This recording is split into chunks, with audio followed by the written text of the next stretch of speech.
Okay, you ready? Okay, so the change of approach that I think is different than what I've been hearing from most of the world is most people thinking about the issues they have with the desire for women, which expresses itself in negative experiences. Let's say it's porn or with girls or with zara, with masturbation or whoever it experiences it. They think that what they are doing is they have something negative and they have to shut it down. Because currently, even if they do understand that there's a positive expression of the desire for a woman that makes their future marriage, they have an impression in their minds that that is not relevant for today. And what I'm supposed to do is shut myself down from the age of when I'm 30 to the age when I get married. And that makes sense that a person's major power in their life should be shut down. And then when I get married, we'll restart. Now, just saying it over like that should give you a little bit of impression, wait, that's kind of weird. It's kind of weird on a sense of Hashem who made the world like that. And it's even more weird is that you really think you're going to shut that down. It's a primal, deep part of a human being. Oy vavai if you shut it down.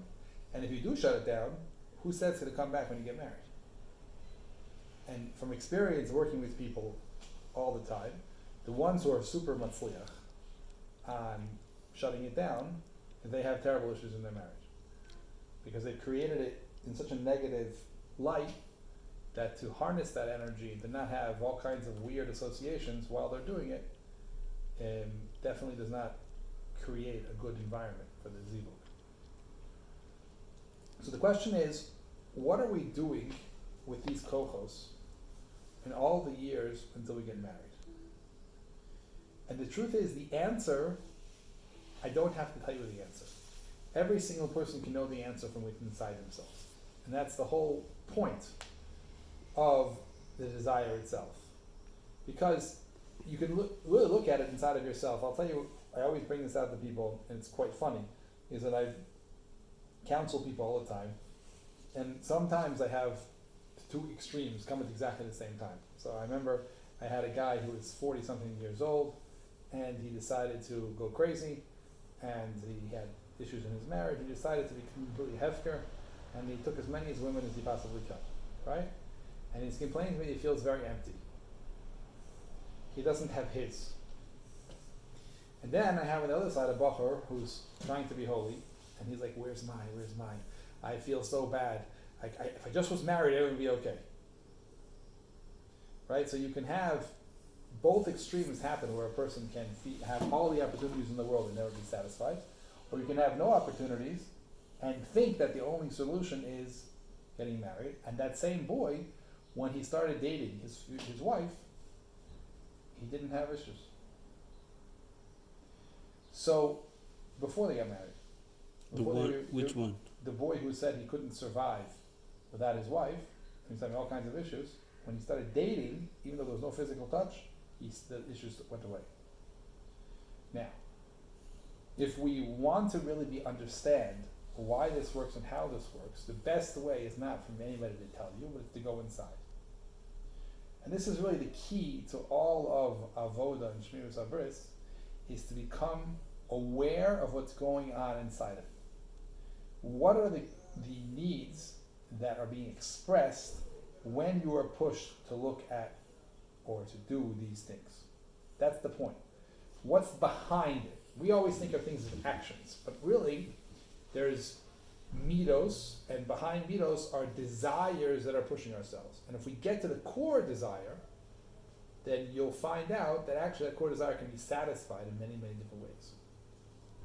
Not necessarily is the way to have a woman, but what's interesting is, if it's not the way to have a woman, so why is it a woman always come up as the need?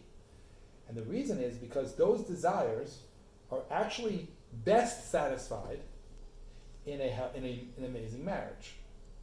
In other words, these desires are to push you towards having an amazing marriage. but they are satisfied in between, because in order to have that amazing marriage, you actually have to build things within yourself. So you have to have stages in between that build these desires and the success of getting these desires in order to facilitate the amazing marriage. So within that amazing marriage, these desires will be met to their extreme, to their fullest. But to really understand what I just said, everybody has to become more self-aware. So what I always do, when it's a big group, it's really easy, is everybody should bring to mind one time or two times in a recent situation of when they were pulled to a negative expression of sexuality and what was going on inside of themselves at that time.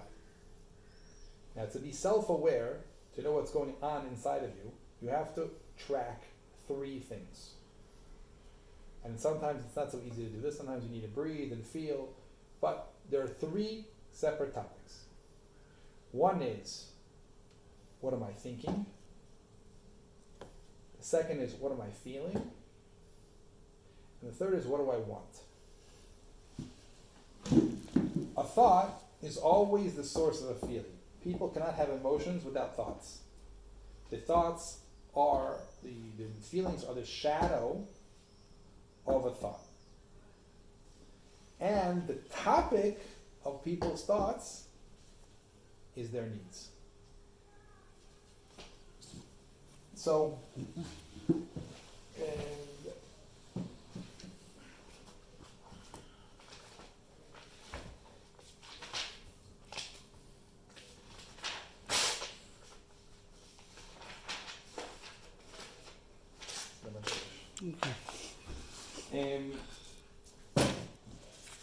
again, so there's three topics always.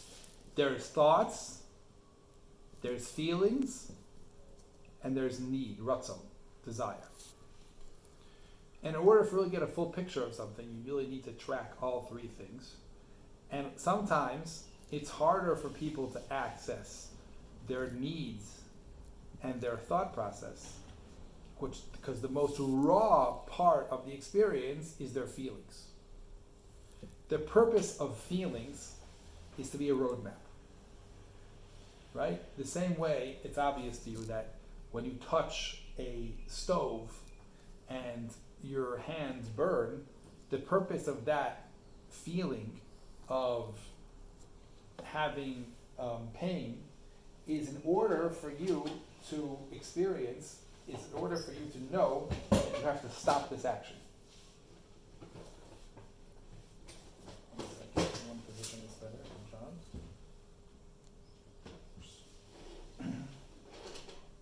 And that, all it was a warning signal. It was saying to you, this is not good for you. You shouldn't be doing this. And your body, your nerves, were telling you that piece of information. Your feelings are no different.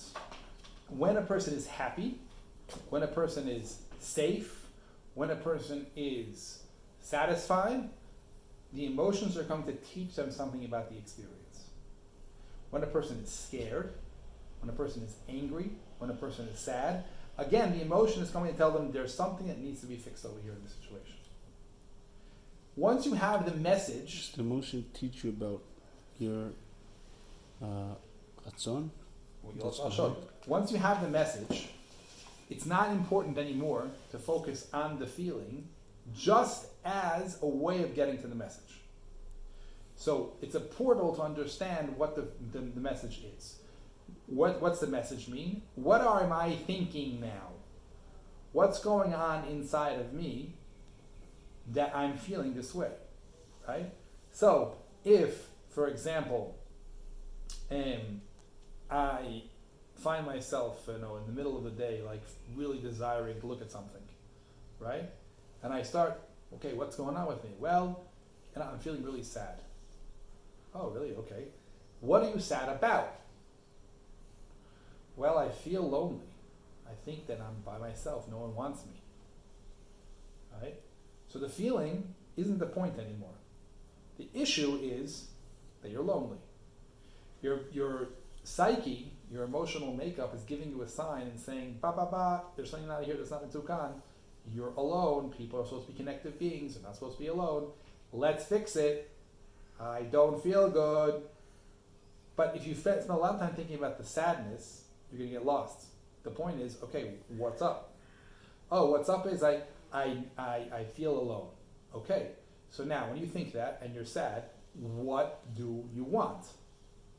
Because desire and pain are the same thing. You can't, when you desire something, you get it, you have satisfaction, simcha and pleasure. When you desire something and you don't get it, and what's more than that, you think you're not going to get it, then what happens is pain. Because when you need, want, not satisfied, is pain. That's the definition of what it is.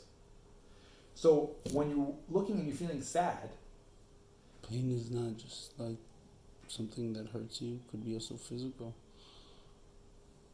okay, so define pain. Define here, something that hurts you. What's that mean? What's wrong now? I don't know. Could be. It means there's supposed to be a certain situation and something is blocking that from being. Right? So pain is always the truth is all of Ra, all of bad is like this. It's a block of something tov. It's a definition of Ra in the world. You can't define anything bad on its own. But if I feel, let's say, a burn or something. Mm-hmm. So what does a burn mean? It means that your skin is not supposed to be opened. Your skin is supposed to be covered. Right? The inner skin.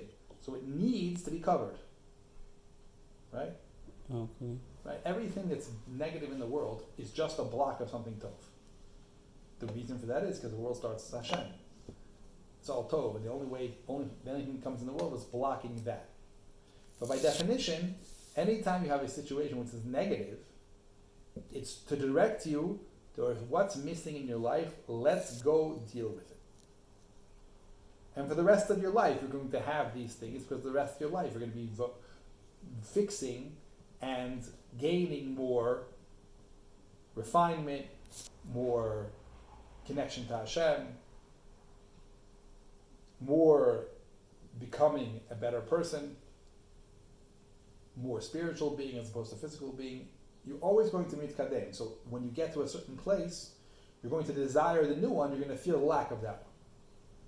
That's what it means. No one dies and has all of their desires in place, because we are a person, we are beings that want things that are eternal, Ein Sof, and therefore we're always going to want more and more and more and more and more. Express itself in money. You have $100, you want $200, but the power itself, the koach hanefesh, the attribute, is something which is inherent to a human being.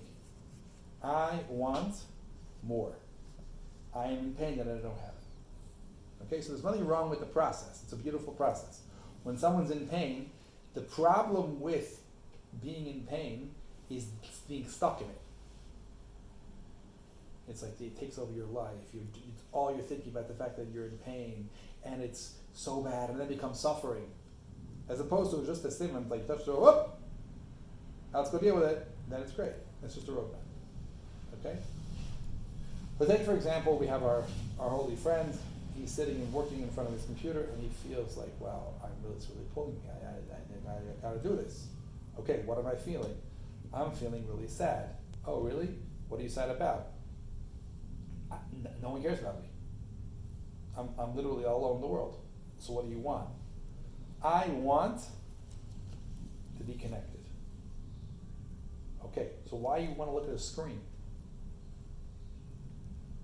Suddenly, when you start taking off, you break it down, you'll start noticing that there isn't a natural connection to what you desire and what you simplify desire, looking at the woman on the screen, to the actual desire.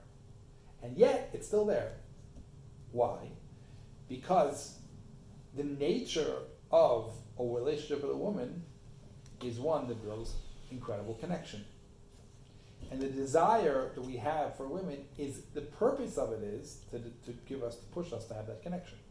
That's its whole goal. So now we don't feel that connection, that same desire is going to push me and say, where's my connection? And the first place we're going to look is the local woman. Now, if you just let yourself go without really feeling inside, you're going to find the most available expression of women however it is. And what happens is, because it doesn't really solve the problem, right? It's just a main, it's just a part of the solution. Because even if a person would have a real woman and would have a very full physical experience, but would have no connection, they would feel equally empty afterwards. So what happens is that people try to fill these things with false fillers. When they finish, they have emptiness because it didn't solve the problem. And now they have a bigger problem because it's compounded emptiness. It's emptiness that I tried to fulfill and I couldn't do it.